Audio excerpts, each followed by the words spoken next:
Well, we're back again. Just me and Lucky, and this lamp I brought, and this lantern I brought with us as our only comfort in the night. Brr, it's cold, Sam. Yes, it is, Lucky. Now, the reason it's always colder at night is, well, obviously at night the Earth is facing away from the sun and thus receives less direct heat. Ooh, and that's very apparent here in the Ice Age. Now, I think it might be soon getting time to head back home. Hey Sam, is there any possibility of the Ice Age in our age? That's another good point, Lucky.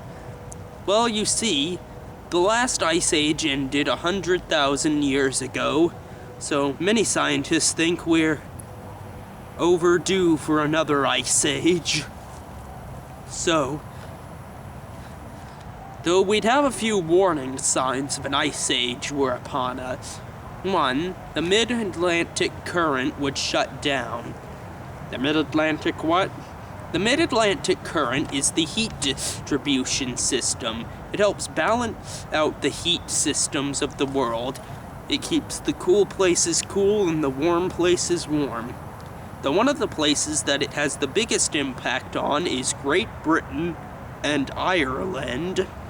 In fact, they receive more energy and heat from that current than all their power plants put together. And if it were to shut off, their climate would become identical to that of Canada. Yep. So one thing this would mean would be that lizards wouldn't be able to survive, and their winters would be significantly harsher. The frost would mean more snow, and the Brits would be buying snowmobiles.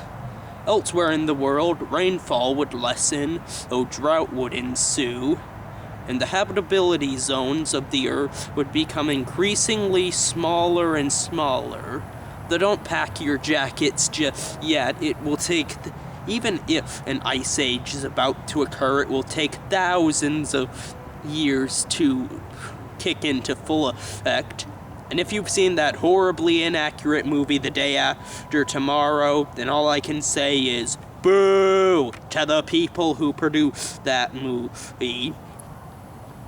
Because it was this movie because that movie claimed, oh, if the Ice Age is coming, it'll be in a matter of days.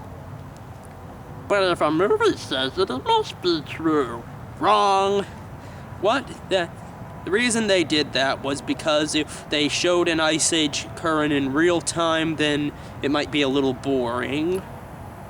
So don't worry, even if we are in the midst of an Ice Age, we won't have to worry until at least a few thousand years, and by then we will be long gone, though our descendants may have some problems. Also, another way that the Ice Age could come into our age is through the woolly mammoth.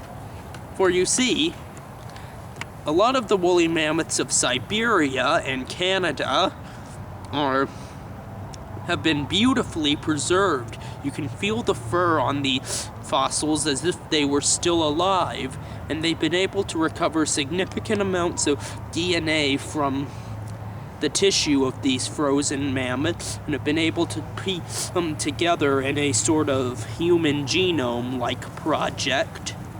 And they're hoping one day we may find a complete strand of DNA and be able to successfully clone a mammoth in a method similar to that put forth by the movie Jurassic Park. In fact, if there are enough intact DNA out there, not only could the mammoth come back, but the woolly rhino, the megaloceros, European lion. The possibilities are limitless if there's enough DNA out there. Oh yeah, and the short-faced bear. And it's the short-faced bear kinda tall, and short-faced, very bear-like.